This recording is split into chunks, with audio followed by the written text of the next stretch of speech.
Let me start by saying real quick, if you are not a basketball fan, you might, well, I don't want to say this wrong, but you might want to leave.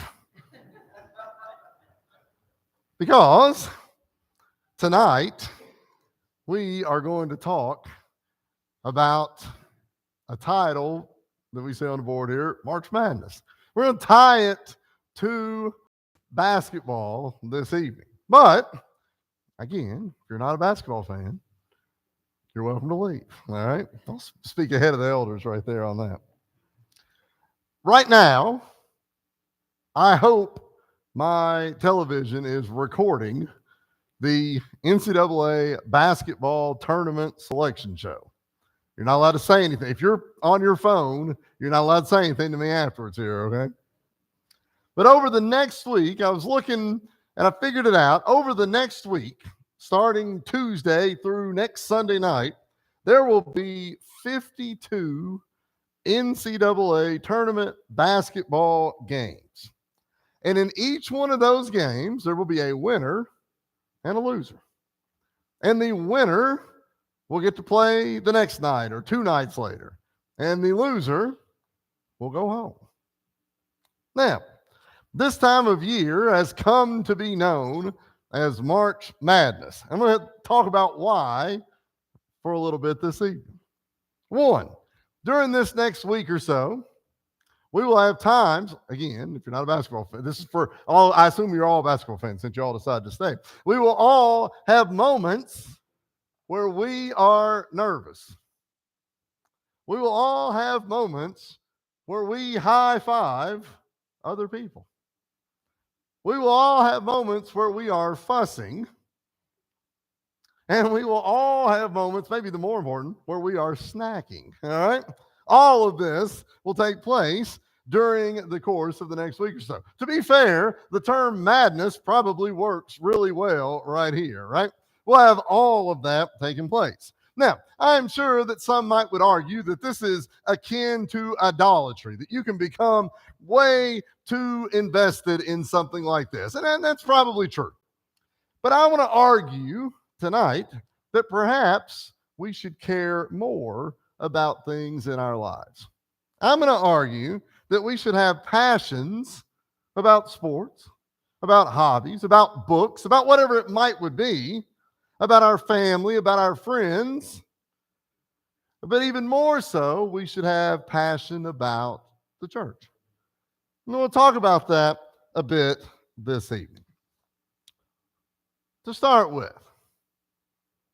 we want to be part of something bigger. I was reading something in preparation for this that on ESPN's website, about 70 million people fill out a NCAA tournament bracket prediction. It's a lot of people. 70 million people is more than the number of people who voted for Barack Obama in 2012, than who voted for Donald Trump in 2016, or than who voted for Joe Biden in 2020. That's a lot of people, right? Because we think about a presidential election, that's a lot of people. But more people filled out an NCAA tournament bracket. Well, they did that as part of their family. Maybe they did it as part of work. Maybe they just did it for fun, whatever the case might be. But why do we love things like that so much? Well, I was reading a guy, his name is Brian Smith, and he writes for a magazine called Christian Athlete. And he said he believes it allows us to participate in something that's bigger than ourselves. I think there's probably a little bit of truth to that as well. You know, it's been a long time since I was even eligible to play basketball. And even when I was eligible, nobody was picking me to go out there and be on the team anyway. But even though we're not playing, we have this connection to something that's happening. There's a game pitting 2 teams that we don't care about, we don't know about, but we're rooting until the final buzzer. Will said a couple of days ago, he said, "Dad, do you remember last year when we got home from school and Princeton was playing Arizona?" I said, "God, not really, but he remembered it. But I'm thinking, why would I remember that? Because those are not teams that matter. But at the time, I was fascinated by it. We get connected to things that maybe don't matter, but at the time they do. Well, I think the church, in many ways, allows us to be part of something bigger also. You know, in Mark chapter 16, verses 15 and 16, verses that you're all going to be quite familiar with, Jesus told his apostles, he said, go into all the world and preach the gospel, right? You know these verses, right? He said, he who believes and is baptized will be saved, and who does not believe will be condemned. I think what Jesus is saying to the apostles here is you're going to have to go in and get more people because we want to be part of something bigger. You know, do you remember the little song, This Little Light of Mine? When we say hide it under a bushel and like the kids would yell out, no, right? And the reason why is because we're supposed to spread that to other people, not just sort of hide it and protect it and guide it on our own. Well, the church is the same way. Go ye, as the Bible says there, means for us to seek out people to be part of this with us. It allows us to lock arms with other believers, right? It allows us to be jointly connected to other people. I can't tell you how many times over the years that after some kind of basketball game has happened that my dad has called and he said, "Did you see that?" And I immediately said yes, which is crazy because I didn't need any context by that as well. And then 2 nights later, we could probably say, who was that? I don't even remember who it was. What was that guy's name? Number 20, number 40, who made the shot? We don't even remember. But we get connected to these things. Well, the church should be about sort of locking arms and being connected as well. We can become, the Bible says, fellow Christians, right? We use the term like and precious faith. When we're part of something bigger, not just ourselves, we celebrate when others celebrate. We cry when others cry.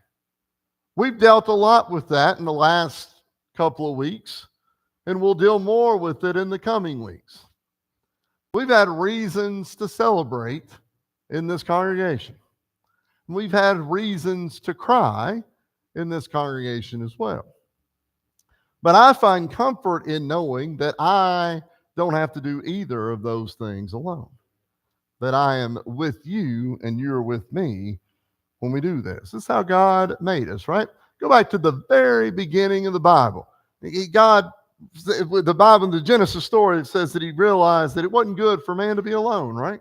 Well, and from that point forward, we see people joining together. We see people coming together. We're not to be alone, but to share in these experiences as a group. We love to celebrate, right? Think about the term celebration and the various kinds of celebrations that you experience, right? Birthday parties, maybe anniversaries. You know, maybe there's something going on at work. One of the things that we always get tickled about is anytime there's some kind of function that's at the school, the next day, if there's any food left over, they'll make an announcement and they'll say, you come down to the, to this room or that room and you can get some. Then we're like, well, this is the greatest thing ever, right? Day old, half-eaten Subway sandwiches. I'll take all those that you want to give right there. And so we love that form of celebration. Some of you, remember we said we were going to talk about basketball. Some of you might remember in 1983, North Carolina State won the national championship. And at the last play of the game, the guy shoots it from about 40 feet, and it was a terrible shot. And the guy caught it, and he dunked it into the basket. Afterwards, the place is going nuts. And the coach of NC State, who was Jim Valvano, he's running around all over the floor looking for somebody to hug or to celebrate with. Have you ever seen a team win a game and then just walk back to the bench? Even in a game that you win by 20 points, we're high-fiving, we're celebrating, we're hugging. Well, we can't compute joy in our brains without celebration. God created us to celebrate things. I want to point out a few things right here. In Leviticus chapter 23, and you can go if you want to, it's a long reading, but God told Moses to appoint times of celebration for the people of Israel. Listen here for just a second. Sabbath, Passover, Feast of the First Fruits, Feast of the Weeks, Feast of Trumpets, Day of Atonement, Feast of Tabernacles. All of these are various feasts, various celebrations that the people in the Old Testament participated in. Some of these lasted a day or multiple days or maybe a week. But all of these were designed as a way to do two things. One, bring the people together. Bring God's chosen people together to be able to enjoy time together. And two, to celebrate or to remember or to think back upon some sort of event that maybe had happened in the past. These were enjoyable times. People from the farthest reaches of the Bible enjoyed celebrating. We love celebrating too. Jesus celebrated in the New Testament, right? We saw a lot of those that I just said were celebrations that Jesus participated in. We see that in John chapter 7 with the Feast of the Tabernacles. But we also see Jesus institute a new covenant of celebration through the breaking of bread, right? Celebration. Celebration doesn't necessarily have to mean hooting and hollering, but celebration can be a time of enjoyment, a time that we get to experience together. So why do we celebrate? Why does a Christian celebrate? Well, first of all, I think that it could be considered an act of worship. You're probably thinking, how is worship a celebration? Well, should it be? Should it be an enjoyable time to come together? Psalm 103 and verse 2 encourages us to forget not all his benefits. We should celebrate the benefits that we have as Christians. We should enjoy that time. And how often do we get to do it? Well, yeah, on the lawnmower. Well, yeah, walking down the road. Yeah, at work. But really, right here, right? And not only do I get to celebrate, but I get to celebrate with you and you and you, everybody that's here as well. It is an enjoyable time for us to be together. Why else do we celebrate? Well, it brings joy, as we just said. Nehemiah chapter 8 and verse 10 says, the joy of the Lord is our strength. Think about that for a second. The joy of the Lord is our strength. Nobody has ever experienced something joyful and then walked away sad, right? I would imagine that the people whose team wins the championship game probably have the hardest time going to sleep of anybody that evening, right? Why? Because you're so excited. You've called everybody. I've told this story before, but when where we used to live, this was my best friend lived right next door to me. And then some really good friends of ours, their parents lived in the back of us, so we kind of threw some backyards. And when Kentucky won the championship in 2012, he and I both ran. We didn't watch the game together because, we don't want to trick up any, we don't want to mess up any momentum that they have. But when they won, we both ran out onto our respective back porches and we're yelling, we're celebrating. We are experiencing joy. And then we got quiet for a second. It was like, we can hear them about 5 houses down. And so then we just took off running through the backyards of our neighbors and we went and celebrated with them. And then we all kind of looked at each other and was like, I guess this is it. And then we just went back to the house right there. But we experienced a level of joy right there over some kind of shared thing. When's the last time you were that joyous over anything? Should a Christian experience that kind of joy? I think so. I'm not sure you got to run through the backyard and bang on your neighbor's back door. I don't mean that. But too often as Christians, we seem underjoyed, when the reality is we should be overjoyed. Why? Well, because it brings hope for us. We celebrate the small stuff today in excitement for greater celebration when this life is over. Every person who's ever spoke at a funeral usually says something to the effect of, that person is experiencing more joy now than we are here. Reword that however you like. But I think we can understand that, right? Because all of our joy on earth is temporary. I said that championship was in 2012, and it's hard to believe, but that's been 12 years ago. And I can tell you right now how the last 12 basketball seasons have ended, and none of them have ended with me running through the backyard yelling with my neighbors. Joy on earth is quite often temporary, because every time something good happens on earth, something bad will happen as well. We've went very few services here without announcing an illness or a sickness or some kind of trouble. But our celebration of joy when it happens on earth should be exciting, should be fulfilling for us. But we should be comforted by knowing that our time beyond the earth would be all joy. Think about how much better that would be. I'm reflecting now on that time 12 years ago, and I'm thinking, what if we got to do that all the time? That would be something else. Well, celebration brings hope of something going forward. We crave hope. If you're a basketball fan, you're going to find yourself hoping a lot this week. Let me tell you a couple things I'm going to hope for this week. I hope Tennessee loses. I hope Duke loses. I hope Kentucky wins. There's probably other people in other churches that rearrange those names right there. We hope a lot of times for dumb reasons, right? But we do still hope for something. We hope nonetheless. Well, I hope Kentucky wins, but I can probably give you a list of 20 reasons why they probably won't. You all might can as well. Because we hope for things on earth that are temporary, but that are no sure thing. See, nobody knows who's going to win anything. You go to work tomorrow and say, who's going to win? And you'll get 10 answers from 10 different people. But we crave hope. And for a Christian, hope rests on a sure thing.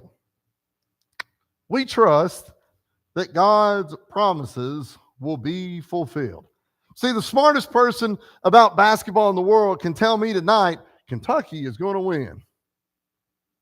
And the odds are they're going to be wrong. 1 Peter 1 and verse 13 says, therefore gird up the loins of your mind, be sober, and rest your hope fully on the grace that is to be brought to you at the revelation of Jesus Christ. See, there's the difference in that. I've been told that when this life is over, I'm going to win. It's not a prediction. It's being told. It's a hope that we crave. Our hope is in the knowledge that Jesus died, was buried, was resurrected, and that secured a victory over sin. So we'll find out tonight who Kentucky's going to play, but there's no guarantee that there will be a victory in that. And if they win, there's no guarantee there'll be a victory in the next one. But we can guarantee that there is a victory over sin by Jesus' willingness to go to the cross and die there for us. We won't know the end result of any game until it's over. But we can go into our game of life here, as it were, knowing the end result before the ball is ever even tipped. And there's a comfort and a hope that we have in that. I would encourage you to watch a little basketball this week. Remember, y'all all said you was fans. Nobody got up and left. So again, I appreciate that very much. But whether you watch basketball or not, I would encourage you to engage in whatever passion you have. Whatever you are interested in. Don't put those things aside. Engage in that. Enjoy the things that we have. We have only a small bit of time on this earth, right? 70 or a reason of strength 40. We might get 80 years, and some of us may be past those 80 years right now. But James said that what? Life was like a vapor, right? He said it came and it went. It was gone just like that. We should enjoy our time here on earth. We should engage in those passions. We should enjoy our fellow Christians as well. Christians should be happy. Dad said this numerous times. Christians should be the happiest people on the earth. And quite often it feels like it's the total opposite. It shouldn't be that way at all. But whatever your hobbies is, whatever you're engaging your passion toward, I would encourage you to add just a little more to that in your engagement to Christianity, in your engagement to the church. Just find even more for that. Approach that with even more passion, with an even greater passion than that. And no matter at the end of this month of March Madness, no matter who is still standing, know that no trophy and no award can compare to an eternal home in heaven when this life is over. I hope you've enjoyed tonight. It was meant to be a little bit light, but hopefully a little bit fun for you as well. But I think there's some excitement that can be in all of our lives, but we need to make sure that we seek after that excitement. Don't be down. Don't be depressed. Don't look for bad things, but look for excitement and look for it here in the church. I encourage you to do that. I encourage you every time that we come together, whatever we can do for you, we invite you to come.